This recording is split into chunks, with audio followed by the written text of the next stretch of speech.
So talk about this film a little bit. We're used to seeing you in super comedic roles. Right. This was a little more serious, a little more heartfelt, but it was still funny. Yeah. How did it feel for you as an actor to kind of switch gears a little bit? You know, I felt grateful to have the opportunity to do this material because, like you were saying, the movie really has a lot of different sides to it. You know, a lot of times in films, there'll kind of be one genre, just a comedy or just sentimental or just dramatic. And I think what makes this film so unpredictable is it can be very tense in one moment and then very dramatic and then very funny. And I think it's a real compliment to the filmmaker. So, you know, it's always more fun to come to work every day and do different types of scenes, you know, some that calls for different sides of yourself. So it was a lot of fun to work on.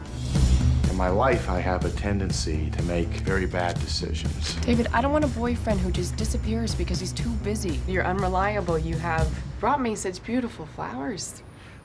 Yes, I did. Maybe that's why I've been stuck in the same job for so long. You're 3 hours late, man. You know, David, I love you like a son. I am your son. Everyone has a purpose in life. I guess I just haven't found mine yet. David Wozniak, in 1994, you donated to a fertility clinic anonymously. Apparently, there was a mix-up at the clinic. What? You were the biological father of 533 children. What? You know, whether you know it or not, I'm sure there's going to be a lot of fathers who are going to look at you as somewhat of a role model. What are some important characteristics to being a father, and why is fatherhood important? You know, I thought about this, and being a new father myself, I spent some time going, well, what is it with being a father? And I know it sounds simple, but one thing that I sort of came up with, which I think is a big deal, is to love the mom.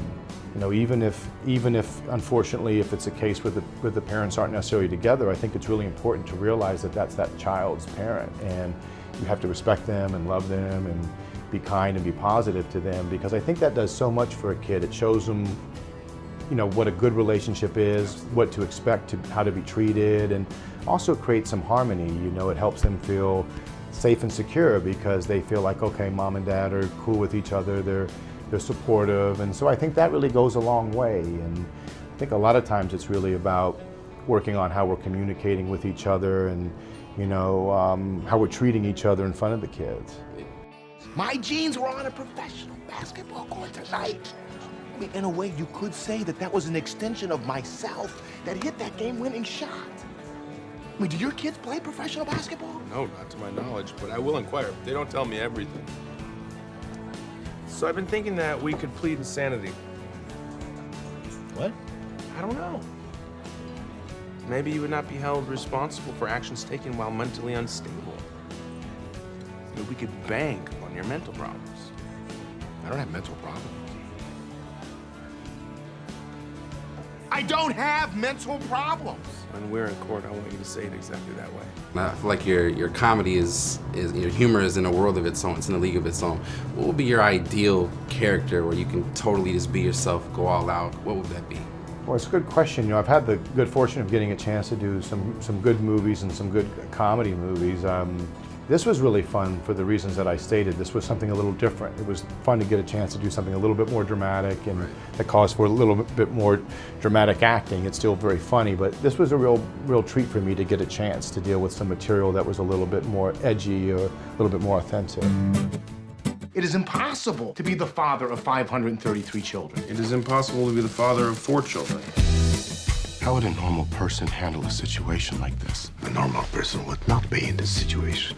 We're in trouble, David. Your kids are suing to find out who their biological father is. What do we do now? This envelope contains the profiles of your children. Do not open it. I know I shouldn't have, but I picked out one of the profiles. I just picked one. Worst idea ever. I'm an actor missing the audition of a lifetime right now. I'll take care of the coffee shop. Who are you, man? I can make a cup of coffee. I lost my job. You lost your job. I got the part. You got the part?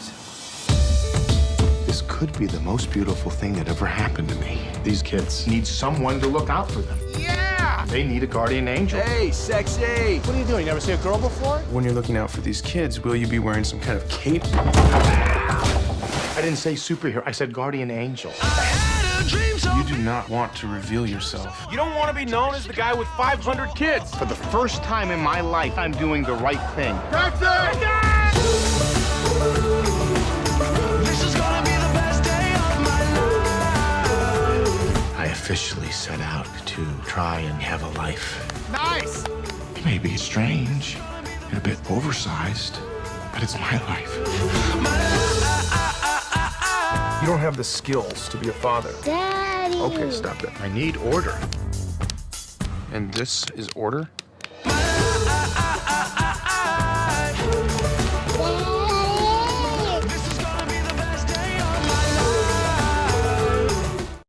Unfortunately, what she wants is her boyfriend to get his act together, and that is played by Vince.